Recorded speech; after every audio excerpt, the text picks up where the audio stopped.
Bonjour et donc bienvenue sur ce live de la séquence 3 du MOOC agroécologie consacré à l'élevage.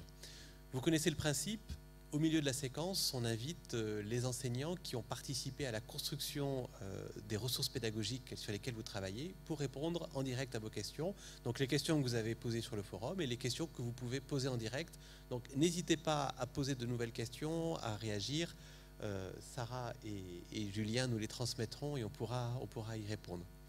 Donc aujourd'hui, on invite Magali Jouven. Donc Magali est enseignant-chercheur à Montpellier Supagro, zootechnicienne, donc a largement contribué au sein de l'unité de recherche Selmet à la construction des ressources sur l'élevage sur lesquelles vous avez travaillé. Et donc on va partir de vos questions, celles que vous avez publiées sur le forum. Une première posée par Sogo, sur agroécologie égale faire du neuf avec du vieux. Je vous la lis. L'élevage en plein air sur végétation spontanée n'est en rien le fruit d'une démarche expérimentale innovante basée sur une volonté de transition agroécologique.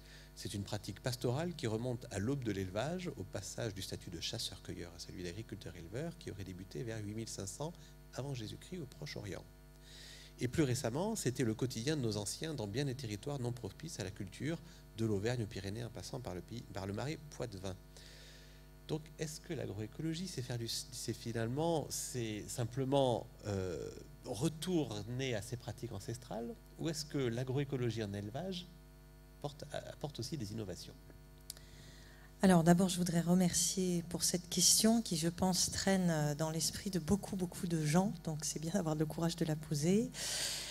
Ma première réponse est attention aux assimilations hâtives. Alors très certainement, à des époques où on n'avait pas accès aux intrants, on n'avait pas accès à la mécanisation, oui, si on voulait produire mieux, produire plus, on faisait avec les moyens du bord, c'est-à-dire avec la nature dans sa diversité, et ça s'était rendu possible par une forte disponibilité en main-d'œuvre.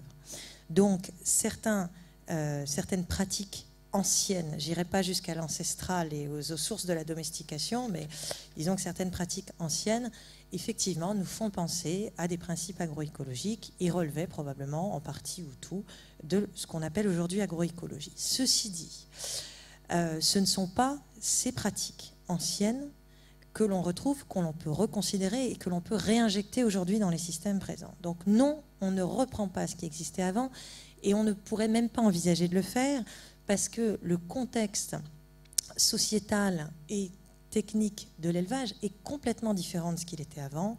On n'a pas les mêmes tailles de troupeaux, on n'a pas la même disponibilité en main-d'œuvre, on n'est pas les mêmes objectifs de productivité des animaux, de l'homme, on n'a pas les mêmes enjeux et l'organisation spatiale, les différents usages des surfaces sont extrêmement différents. Donc, même le pastoralisme aujourd'hui ne sera jamais ce qu'il avait été au départ.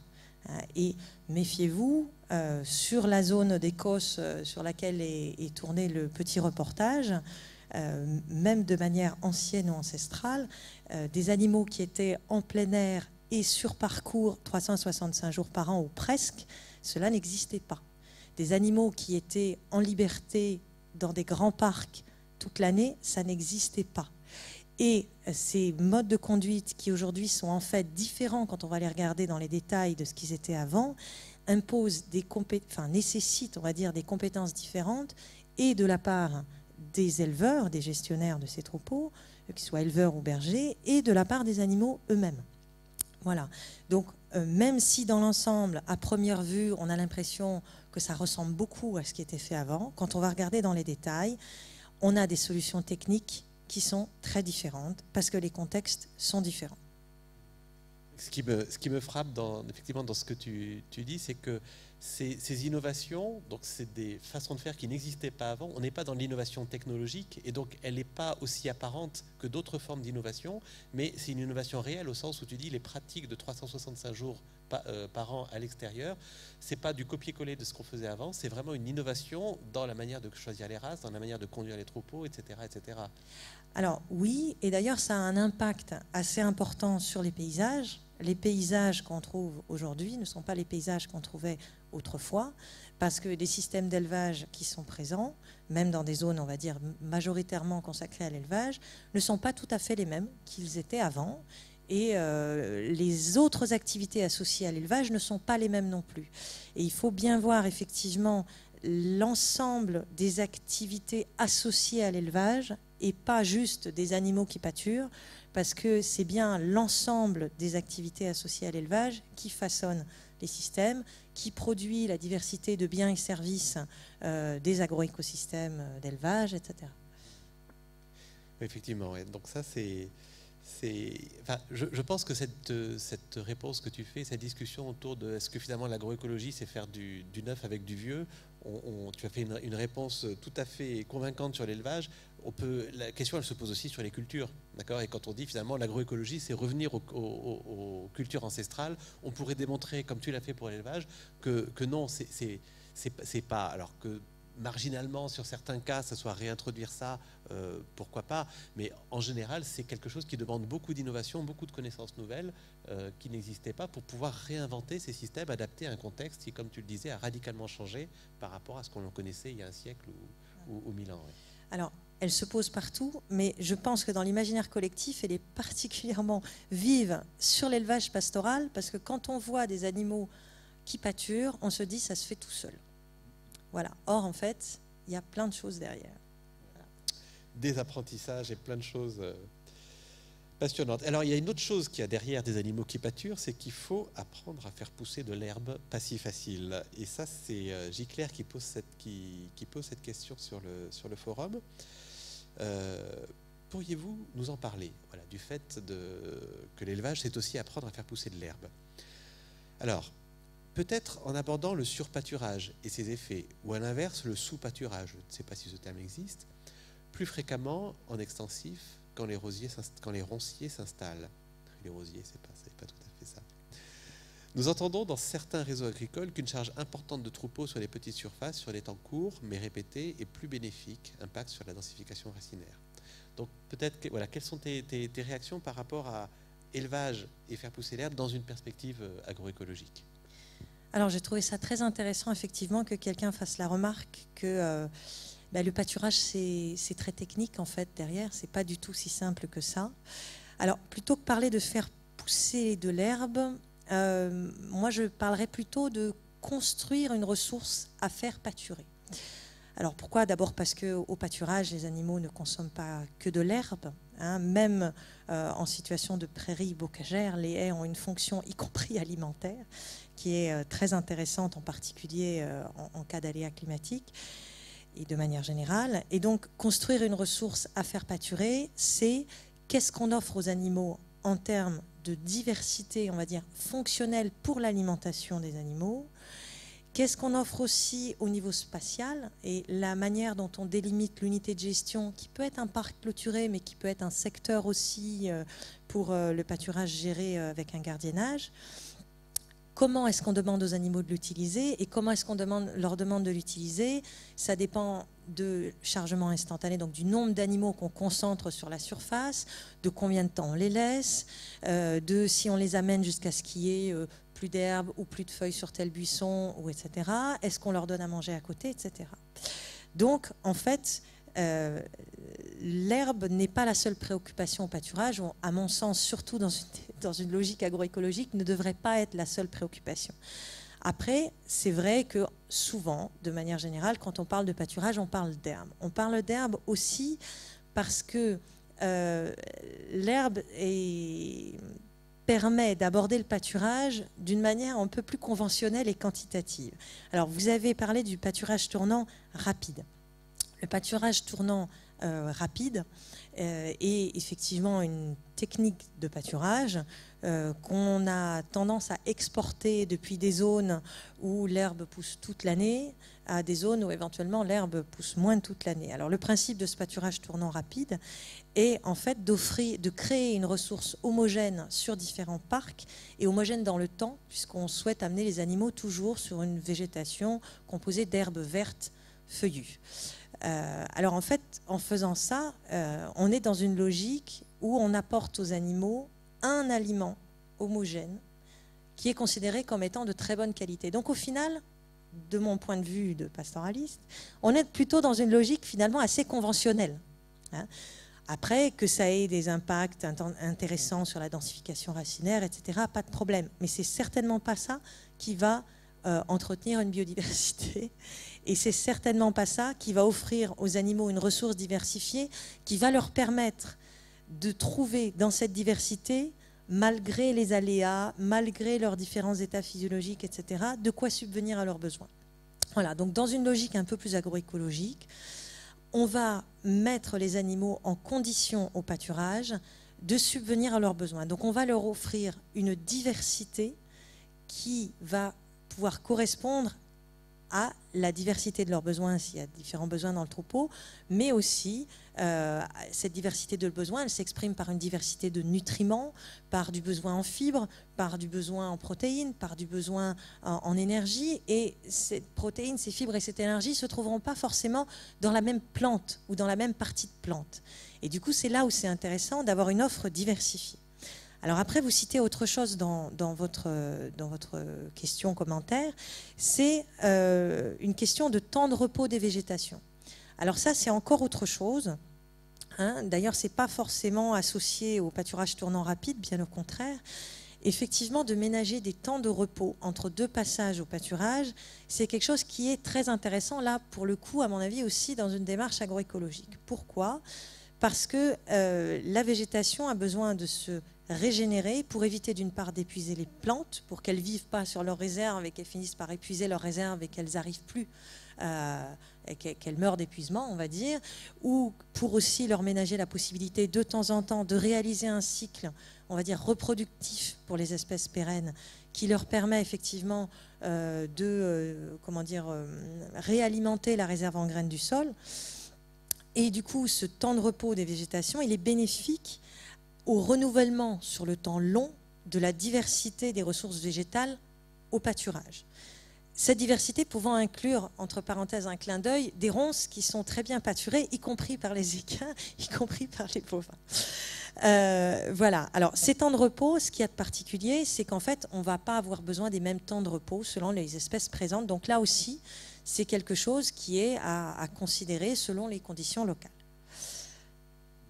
Et du coup, parce que tu évoquais les ronces, effectivement, le sous-pâturage est un problème, je veux dire, comment une vision agroécologique liée traite de cette question du sous-pâturage et derrière, tel que je le traduis, finalement de l'embroussaillement et du coup de la fermeture des paysages et du coup d'un moins grand accès à la ressource herbacée pour le coup. Alors, effectivement, le surpâturage est plus facile à définir parce qu'à partir du moment où on a du sol nu, effectivement, on se doute qu'il y a un problème. L'embroussaillement, c'est un petit peu différent parce que parler de sous-pâturage, en fait, je pense que ce qui est important, c'est de se référer à la ressource qu'on cherche à obtenir. Donc, avec le pâturage des animaux et éventuellement des interventions complémentaires, de débroussaillage, il ne faut pas rêver, aujourd'hui c'est mécanique, mais autrefois les gens ramassaient par exemple des buis ou des arbres tout simplement pour faire fonctionner la cheminée ou voilà, pour produire du charbon ou autre. Donc il y avait des prélèvements aussi sur les ligneux. Donc la question c'est surtout de quelles ressources on a besoin et est-ce que cette ressource dont on a besoin elle est en train d'évoluer dans un sens qui ne nous est pas favorable.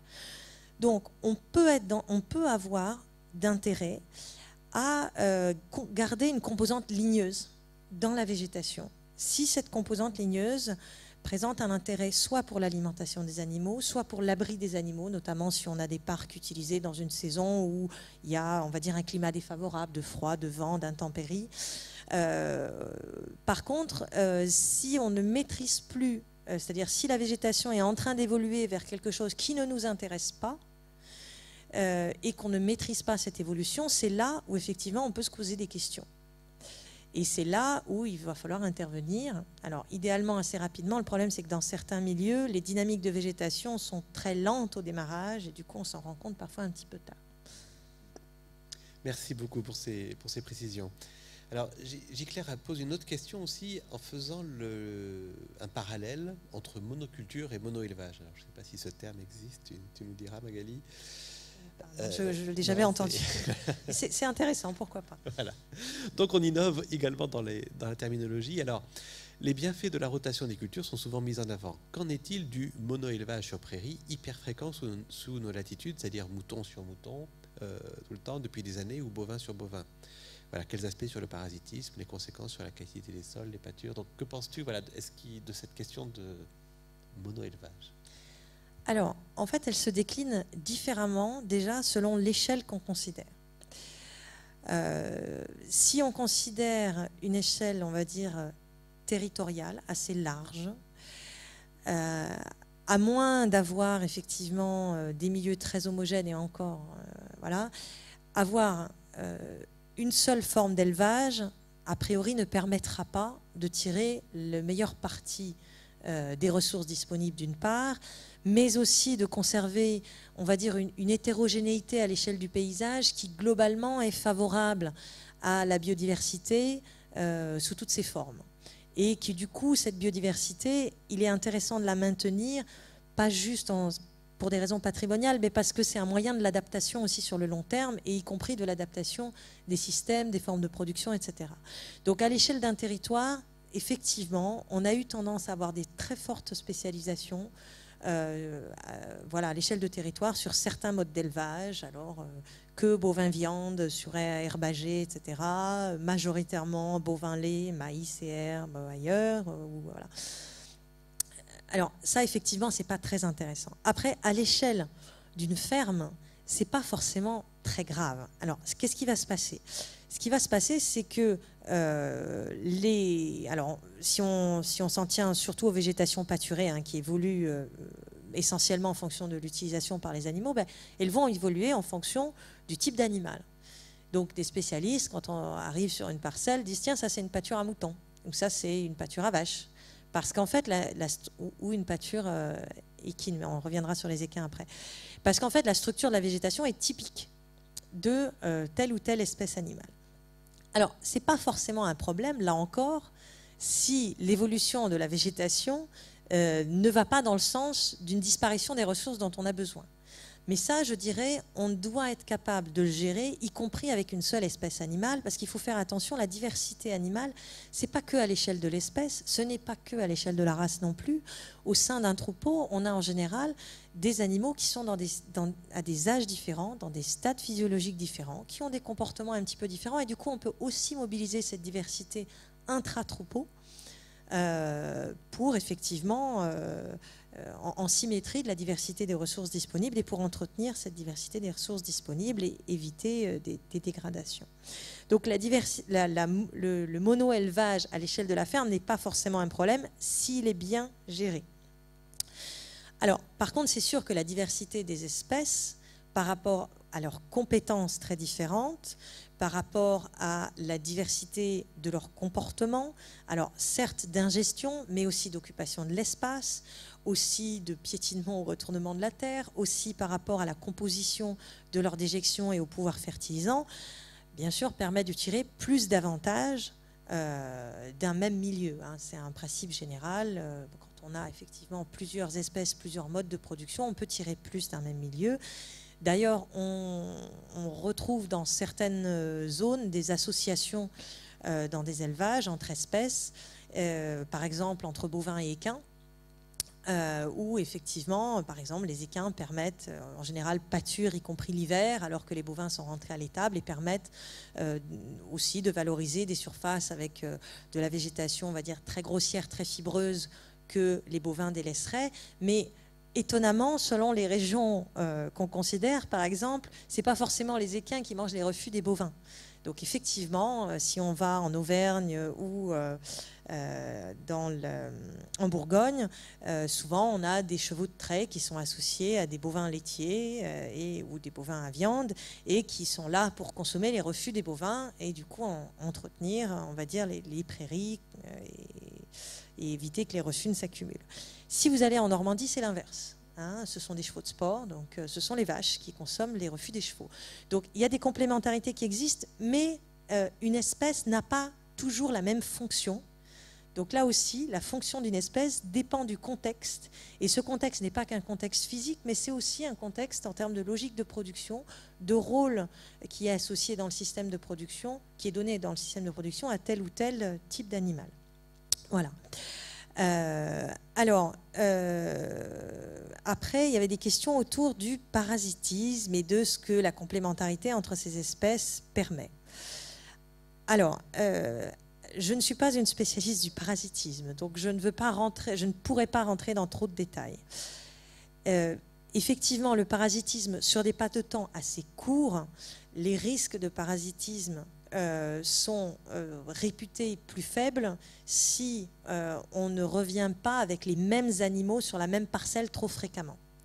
Alors, il peut y avoir des contaminations croisées, mais si on associe le bon couple d'espèces, ces contaminations peuvent être inférieures si on alterne le pâturage, par exemple bovin au vin ou voilà, au vin équin, etc. Alors là, on est plutôt sur des temps assez courts. Sur des temps longs, si on a des usages espacés, des parcelles, etc., je ne suis pas sûre que ce soit indispensable d'avoir du pâturage mixte. Il y a d'autres moyens de s'en sortir. Après, sur la qualité des sols et des pâtures, le fait d'avoir à disposition plusieurs espèces peut être intéressant. Alors, notamment lorsqu'on a des espèces qui sont réputées agressives sur les milieux, comme ça peut être le cas pour les porcs, qui effectivement retournent beaucoup les sols et donc sont agressifs par rapport à la couverture herbagée, comme ça peut être le cas aussi pour les équins qui peuvent pâturer extrêmement ras.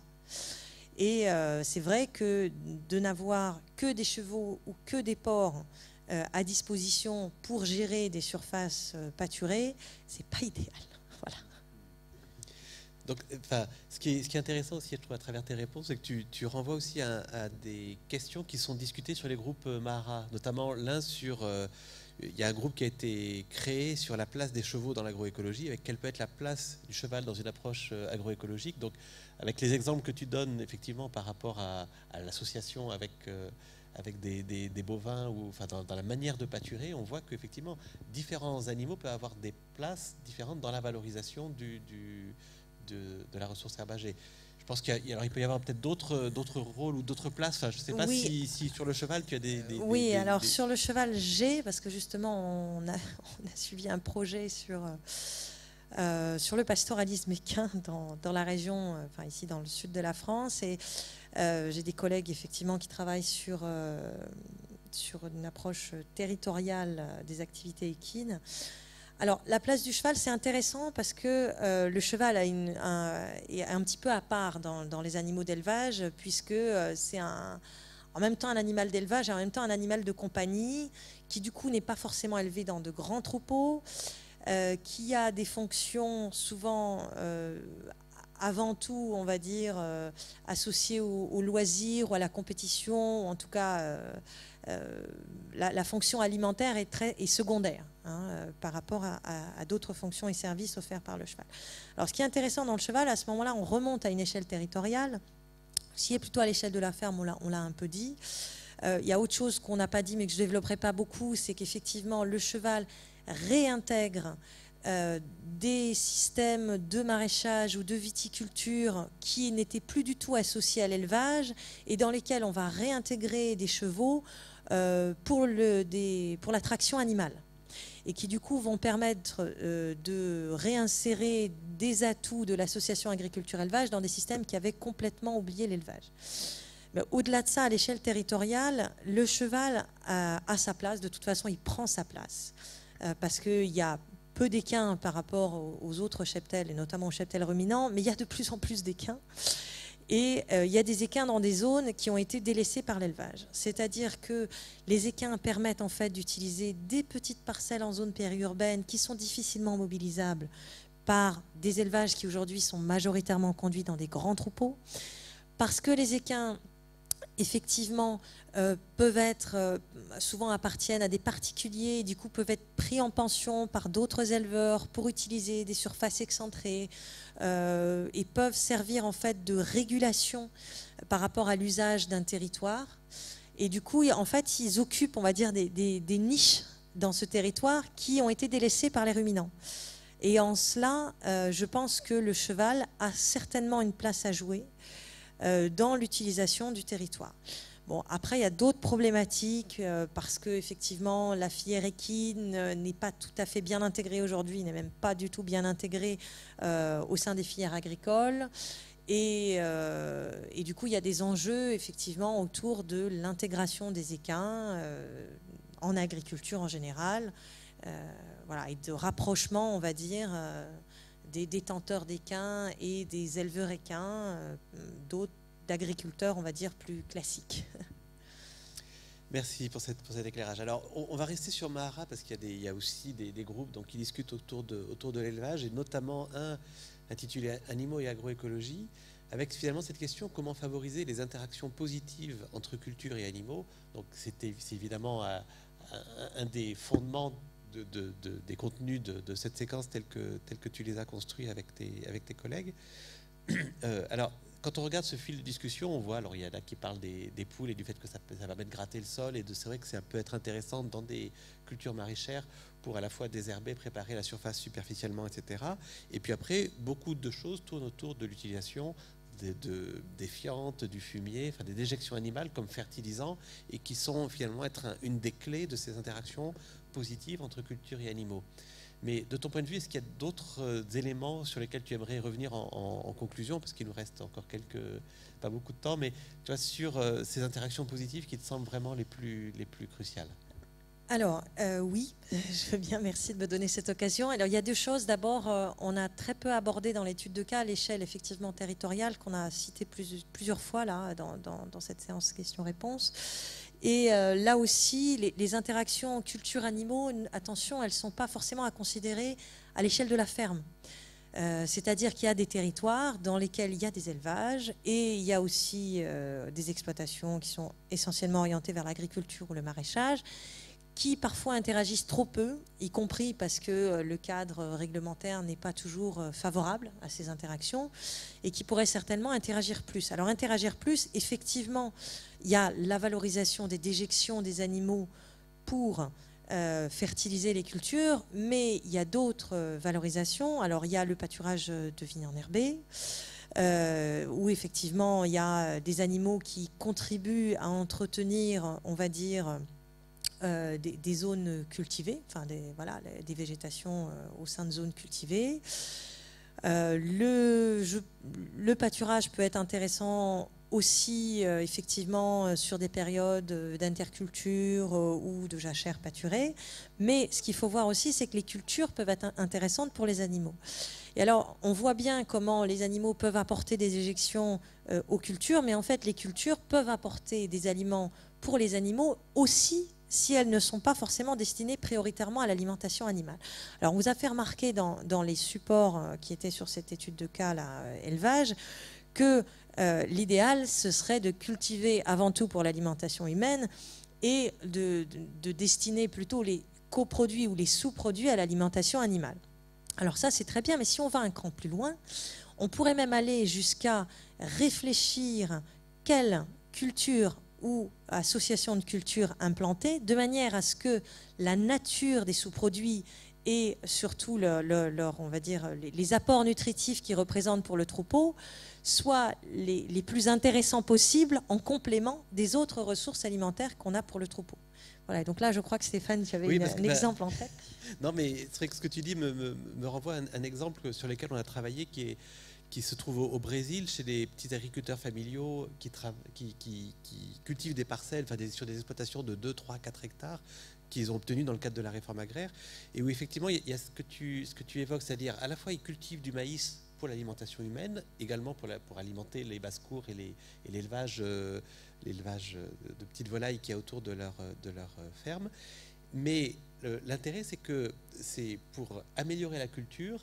L'idée est de dire on associe avec une culture plantée entre les rangs de maïs pour à la fois lutter contre l'érosion et faire en sorte que cette culture intermédiaire apporte de l'azote Et donc c'est une légumineuse qui a été choisie pour pouvoir apporter de l'azote, parce que le maïs c'est gourmand en azote et ces agriculteurs ont peu les moyens d'apporter des engrais minéraux. Et ce qui est intéressant et qui illustre bien effectivement l'exemple que tu dis, c'est que la culture qui a été choisie, c'est un Cajanus cajan, qui est aussi une plante qui est intéressante en tant que fourrage. Et finalement, pour ces agriculteurs, de récolter les cannes de maïs une fois qu'ils ont pris les épis, ça fait un fourrage pour les animaux, mais qu'ils complètent, qu'ils mélangent avec ce Cajanus qui est récolté et qui permet d'enrichir la ration alimentaire avec une plante riche en protéines. Et le petit élevage sur ces exploitations, c'est un élevage laitier, et le fait d'enrichir la ration en protéines permet effectivement, est très intéressant pour la qualité du lait, quoi. Et donc ça illustre, je trouve, assez bien ce que tu disais sur réfléchir cette complémentarité agriculture-élevage dans l'autre sens, au sens un élevage qui combine à la fois une production alimentaire et une production fourragère de sous-produits ou de plantes associées, quoi. Voilà, donc merci en tout cas beaucoup. On arrive au terme de ce live. Donc un grand merci Magali pour ces réponses. Donc ce live, c'est bien sûr disponible aussi en retransmission pour ceux qui n'auront pas pu le suivre en direct. N'hésitez pas non plus, par rapport aux réponses qui ont été apportées, à continuer à poser des questions sur le forum. Magali continuera à répondre aussi par écrit finalement aux questions qui ont été posées, qui seront posées sur le forum jusqu'à lundi. Donc voilà, pour poursuivre ces interactions riches et nombreuses. Merci à toi et à très bientôt. Merci. À tout le monde. Au revoir.